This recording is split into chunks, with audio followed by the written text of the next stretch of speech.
Alright, ladies and gentlemen, we are now in... oh, wow, that's a lot. Yeah, well, it would have been louder if we kept it open. Oh, yeah. But, welcome. We are now in, I believe it's winners semi... No, loser semis. Loser semis. Between OG Wilikers and Falcon. This will be a Falcon versus possibly a Banjo, possibly a Little Mac, possibly a Pokemon trainer. We don't know. Who knows where the wheel will stop on today, but, either way, shaping up to be an interesting match. OG Wilikers, typically a Little Mac main, but has been branching out in Ultimate to, try some other stuff. Still has the Pocket Mac, because sometimes you just have to tell them, hey, I'm gonna slug it out, what are you gonna do? But it looks like we're getting the, Banjo Captain.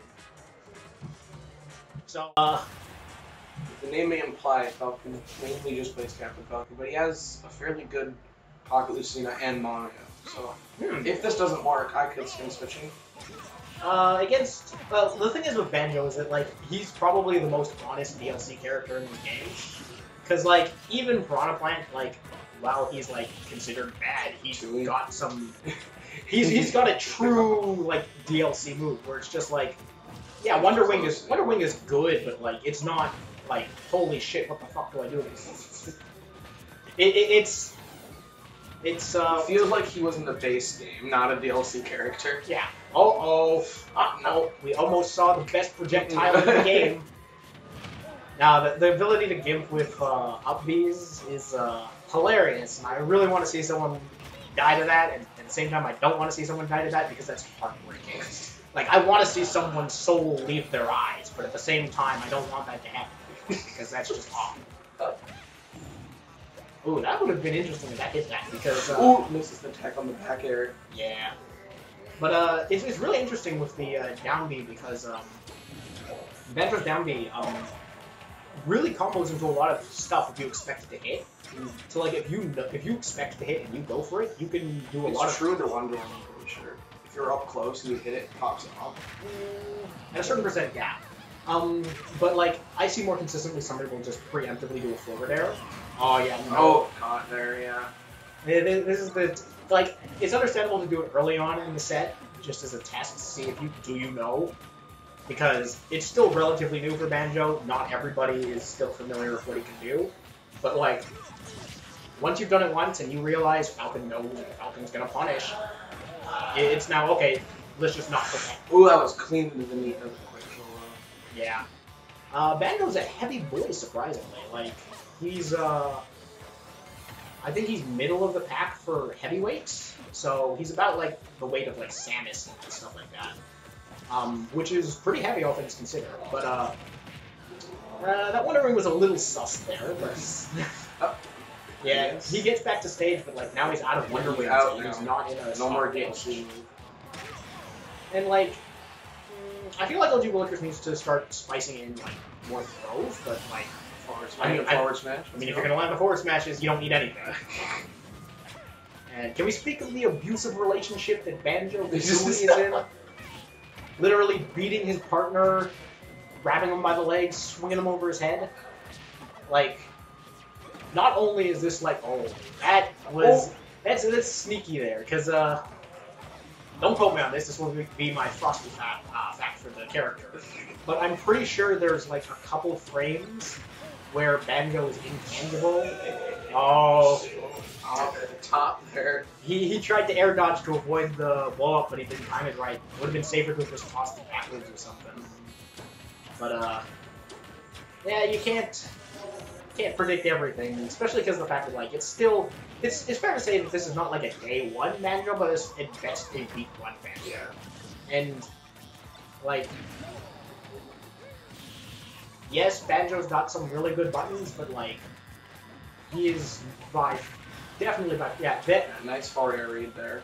That is the, true, thing that I believe makes Banjo a scary character.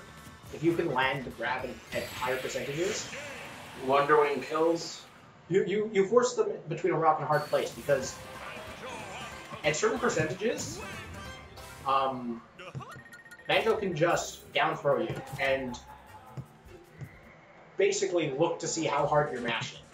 And if he can hear you mashing hard, then he can preemptively throw out an attack that will catch you off of the mash out.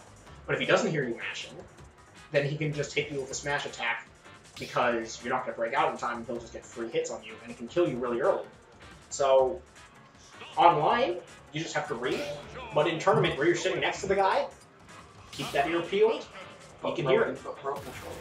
They don't got that. They don't got the octagon. That's silent. That's silent mashing. You can spin that baby as fast as you want. It's silent. Oh yeah, but like the point is, like, it's silent, but you can see the hand movements. Yeah. Your eye's really good at detecting things out of your peripheral vision, so you have to sort of trick the other person into thinking you're mashing or you're not mashing, and you can then avoid these sort of like mix-ups because online, yeah, you might just throw it out because you think, is he gonna mash? But here, you can tangibly like see out of the corner of your eye, oh, he's mashing. Let's just do a preemptive forward air and get a kill at like 90% because I did this at ledge.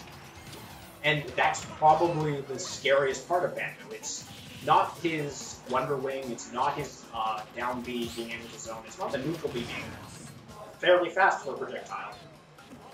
It's once you've got them, he's got what I would call the closest to a vortex in this game that we have, which is like, you force them to make a bunch of rapid decisions in quick succession, and if they guess wrong, they're in for a world of hurt. And it just repeats over and over, because once you've landed it once, then Banjo is really at no sort of disadvantage in any distance. He can do stuff at every distance. Yeah. I mean, yeah, I went on. I very much regret I'm wrong to say it to that. I went a little bit on a tangent there, but it's like, oh, that's. I definitely agree. I mean, it's not the worst thing to have. Oh. Falcon's really good at hitting those combos in the knee.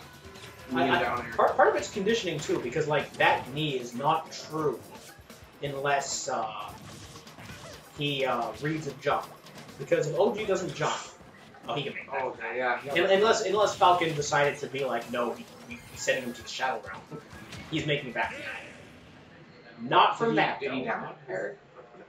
He down air. Who down air? Falcon or Banjo? Banjo down air. Okay, yeah. Like, he can definitely, like, come back from that if he does it high enough, if he's only expended one jump. But, he expended one jump, but he was a bit too low because, I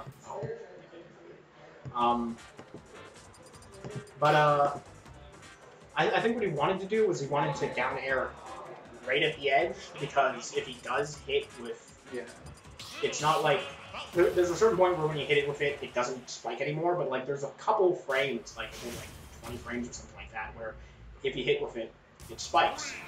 But see in the Switch, Little Mac on FB. That's Assuming it's Little Mac, it's pretty scary on FB. Like, I think it's better to have some platforms because Little Mac's one of the best Little Mac shield options is up the out shield. Oh, that's dead. Oh no, he still has jump. Never mind, he's still alive. But KO Punch is online. I believe FD is one of Falcon's better maps as well, so.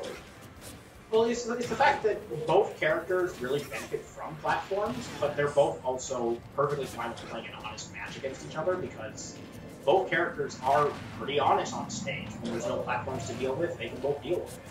This kind of scares the hell out of me because I need those platforms. I need them. Like. Yeah, because like there's a lot of options. Like the big problem for both of them in this matchup is that they don't have very good out of shield options without platforms, and like Falcon in general just doesn't have very good out of shield options, even with platforms. But Lil Mac in particular really wants those platforms for a lot of out of shield options, and that was a good stall there. I think the Falcon was just following through with his normal up Bs. That would have just been killed. Like, honestly, command grabs are really useful against Lil Mac because, hey, you have armor. Armor protects against hits. This isn't a hit. Yeah. My guy is looking for 170%.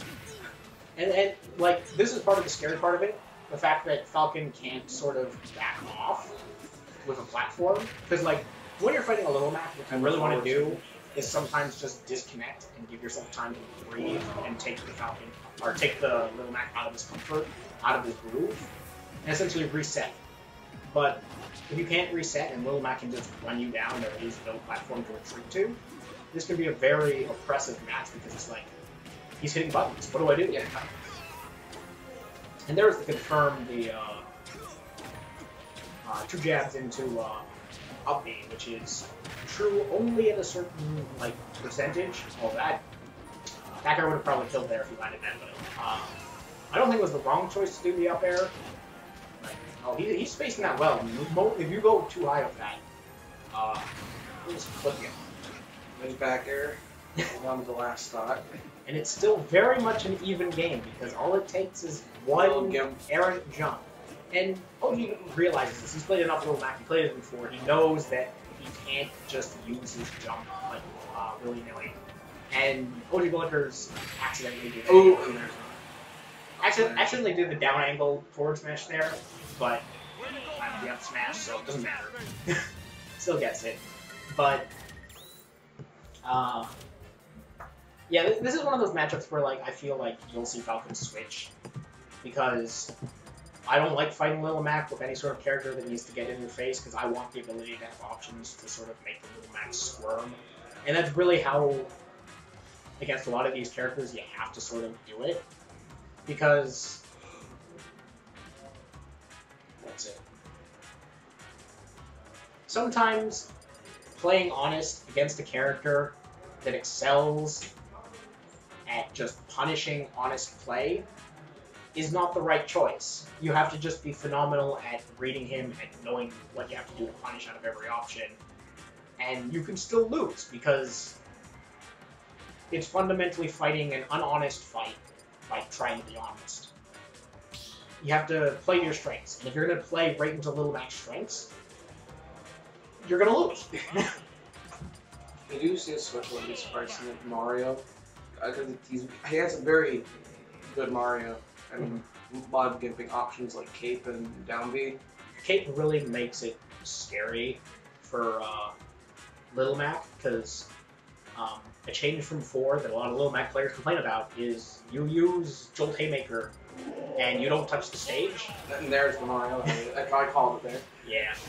But yeah, if you use your side B and you don't touch the stage, you don't get that back. You need to touch the ground before you get your Jolt Haymaker back. So at a certain point, it gets really scary because A, you use Jolt Haymaker and he just floods you away. Well, shit, you're under attack. Or he capes you, and now you're forced to use Jolt Haymaker and then it floods you. And shit, now you're not coming back. That was a good out-shield option. If, like, risky, it's not the riskiest thing he could have done, just in the fact that, like, the only thing that was really traded to, like, punish that is... That was risky. Like, he had the combo, but, like, he dropped it for an update to try to take him off the top. What? Oh, that was scary. Super Yeah. close. I don't know if that was intended, but... It could just be PS2. PS2 is like... Yep, why did we switch back? Probably because he decided he was doing a character switch and he thought that this would be a better choice. I mean, in general, PS2. Oh,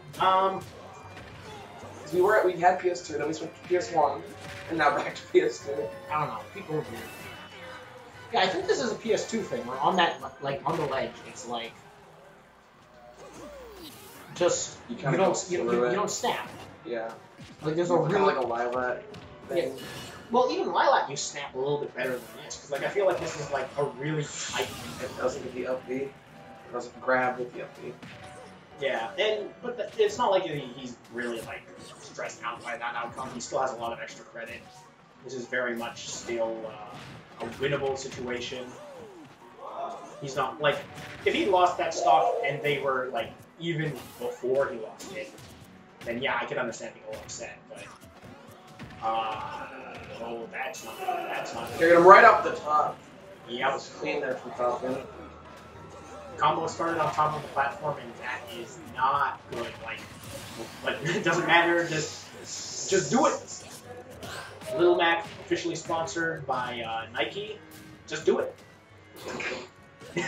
That's how you gotta play. Because, like, honestly, what are they going to do? Hit me? Oh, but... You gotta start reading it, because it's gonna pop up. Just hold forward smash. Yeah. Oh, but this is a chance. But it drops it. OG, I'm not going to say wisely, but correctly did guess that that was a good time. And there's the water coming into play. Oh. Still had the up B, so he's still safe for now. Lost Water the again. Lost the KO punch, too. He tried to do a short hop back to ledge, but Mari doesn't make it. yeah. There was a lot of really good decisions made at the end there by Falcon, but yeah, he failed to capitalize off of the up B not snapping, because like that's the big thing with Little Mac. It doesn't snap the ledge, and if he doesn't space it properly, you can punish that really easily. He's floating there for like a good half a second. You can punish that with a forward smash easy. Mari's recovery is not great. He's still pretty capable. Like,